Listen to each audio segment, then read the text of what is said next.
मैं हूं मनोहर मनोज।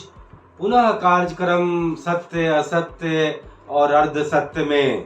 दोस्तों काफी अरसे के बाद एक बार फिर मैं इस कार्यक्रम में आपके सामने रूबरू हूं।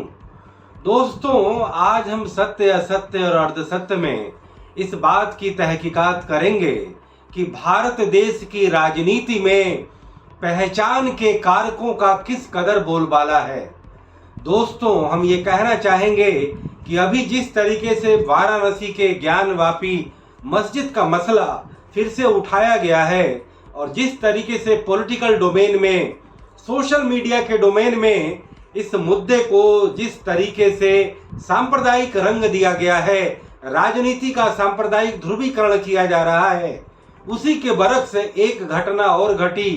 कि देश की सबसे पुरानी राजनीतिक दल कांग्रेस पार्टी का राजस्थान के उदयपुर शहर में एक चिंतन शिविर हुआ और उस चिंतन शिविर से जो बात सामने निकली वह कहीं से भी किसी एक गंभीर और मौलिक चिंतन को दर्शाने वाला था। कांग्रेस पार्टी जिस तरीके से वह देश के राजनीतिक पटल पर लगातार हाशिए की ओर जा रही है और सत्तारूढ़ दल भारतीय जनता पार्टी के सामने अपने आप को बौना महसूस कर रही है, उसने अपने रिवाइवल के लिए जो उन तमाम 7-8 बिंदुओं पर गौर करना चाहिए, अब वह बीजेपी की राजनीतिक काट के लिए एक नई राजनीतिक काट तलाशने की ओर अग्रसर दिखी और वह यह था कि अब कांग्रेस पार्टी देश में तमाम जातीय समूहों को, तमाम अल्पसंख्यकों को और तमाम उन तरीके की पॉपुलिज्म पॉलिटिक्स को एक तरह से बढ़ावा देगी जिससे कि वह देश की राजनीति की मुख्य धारा में आ सके। दोस्तों हम ये कहना चाहेंगे कि भारत का वह लोकतंत्र जो दुनिया का सबसे बड़ा लोकतंत्र माना जाता है, जो अब करीब 75 साल आज़ादी के बाद लोकतांत्रिक शासन व्यवस्था की अपनी इबारत लिख चुका है, उस लोकतंत्र में कई तरीके के सुधार लाए गए,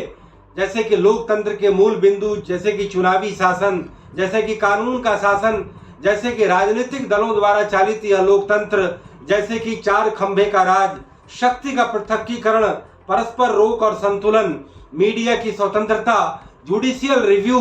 जैसे कई फंडामेंटल थियरी जो लोकतंत्र के बनाए गए हैं, उसकी चाशनी में भारत का लोकतंत्र भी जैसे भी हो, जिस तरीके से भी हो आगे बढ़ा है।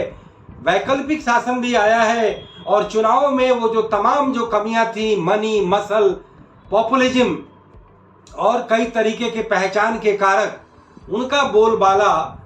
ज़्यादा नहीं घट पाया है। हम ये कहना चाहेंगे कि टीएन शेषन ने जो भारत के लोकतंत्र में चुनावी सुधार लाया, वह एक तरह से अपने एक तरह से मील के पत्थर जरूर गाड़ चुका है, जिसमें कि मनी एलिमेंट को कहीं न कहीं रेगुलेट किया गया। यह बात अलग है कि आज भी हमारे चुनाव में धन की एक बहुत बड़ी भूमिका है। हमारा बाहुबल का प्रकोप जरूर कम हुआ है, बूथ कैप्चरिंग जरूर घटी है, बैलेट के बजाय हम इलेक्ट्रॉनिक मतदान कर रहे हैं, लेकिन देश के राजनीतिक दलों में मठाधीश तरीके से चलने की परिपाटी अभी भी चल रही है। हमारा लोकतंत्र पहचान के कारकों से आज भी पूरी तरह से लवरेज है, हम इसका कोई फॉर्मूला नहीं निकाल पा रहे हैं। पब्लिक रिप्रेजेंटेशन एक्ट में यह बात अच्छे तरीके से लिखी हुई है कि कोई भी राजनीतिक दल और चुनावी उम्मीदवार अगर किसी जाति, पहचान या गुट का अपने भाषणों में और चुनावी अपने मुहिम में अगर किसी तरीके का सहारा लेता है तो वह एक तरह से अवैध माना जाएगा, उसकी चुनावी योग्यता रद्द कर दी जाएगी, चुनाव रद्द कर दिया जाएगा। लेकिन भारत के लोकतंत्र की यह सबसे बड़ी सच्चाई है कि भारत का लोकतंत्र दरअसल एक जातीय लोकतंत्र है। देश के सभी राजनीतिक दल और वो सारे निर्दलीय उम्मीदवार जब वह चुनाव लड़ने जाते हैं तो सबसे पहले उनके जेहन में अपने चुनावी क्षेत्र के मतदाताओं का जातीय समीकरण ध्यान में रखना पड़ता है।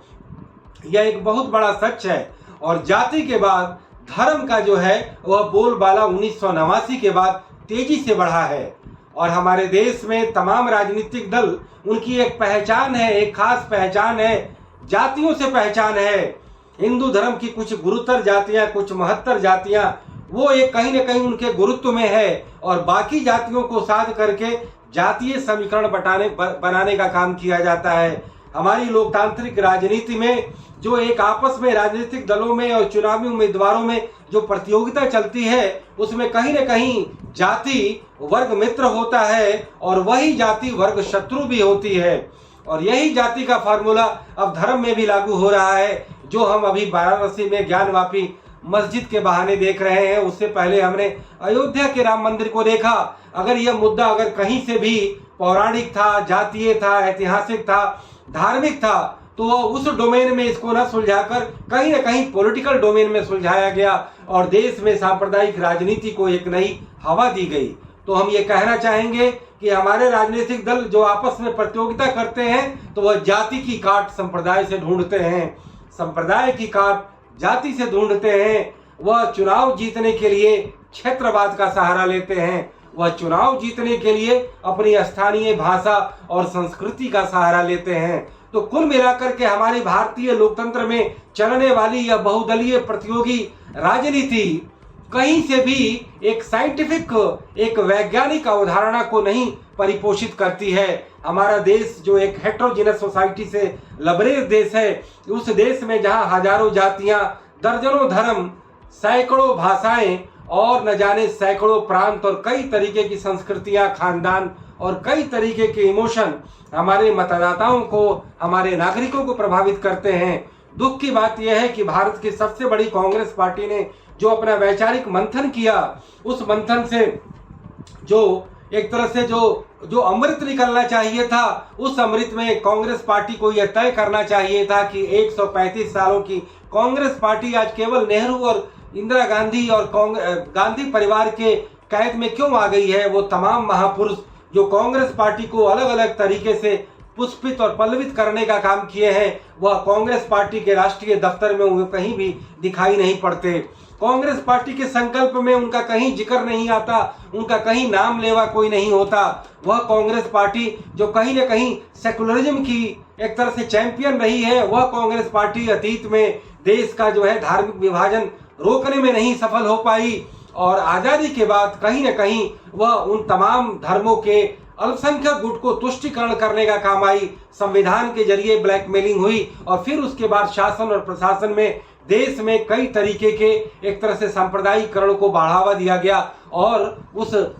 सेकुलरवाद के सच्चे प्रिंसिपल को तिलांजलि दे दी गई। कांग्रेस पार्टी को कहीं न कहीं उस पर इंट्रोस्पेक्शन करना चाहिए था। कांग्रेस पार्टी को देश में सोशल वेलफेयर के लिए जो एक मास सोशल एम्पावरमेंट का काम करना चाहिए था, देश की इकोनॉमी को फंडामेंटली मजबूत करने का काम करना चाहिए था। वह कांग्रेस पार्टी अब केवल पॉपुलिज्म की बात कर रही है। तो कुल मिलाकर के हमारे देश में पहचान की राजनीति सबसे खतरनाक एलिमेंट है। अलग अलग तत्वों का भारतीय लोकतंत्र में जो जिनका प्रभाव पड़ता है, हम उसकी व्याख्या अलग अलग तरीके से करेंगे, लेकिन हमारे यहाँ जातिवाद का मंजर जो सबसे एक तरह से विशाला मंजर है भारतीय राजनीति का, जो कहीं से भी योग्य उम्मीदवारों का वर्णन नहीं करता, जनता को सही नेतृत्व देने वालों का चयन नहीं करता और कहीं न कहीं पैरवी से, सिफारिश से, नेताओं की चाटुकारिता से, राजनीतिक दलों के पिछलग्गूपने से और बिना किसी विजन, बिना किसी व्यापक सोच, बिना विराट जन संवेदनशीलता के और बिना देश और समाज को समझे और अपने परमार्थ की राजनीति करने वाले, आम जन के तरीकों को बढ़ावा देने वाले और नौकरशाही पर अंकुश लगा करके समाज के जो अभिजात वर्ग के तबकों हैं, उनके बदले आम जन को एक तरह से तवज्जो देने वाली राजनीति का एक तरह से नदारत दिखती है। तो दोस्तों, इसी बिंदु पर मैं आपके लिए ये बात विचारार्थ छोड़े जाता हूँ। फिर किसी मुद्दे पर, फिर किसी सवाल पर आपसे पुनः मुलाकात होगी। तब तक इजाजत दीजिए। नमस्कार, जय हिंद, गुड बाय, शब बखैर।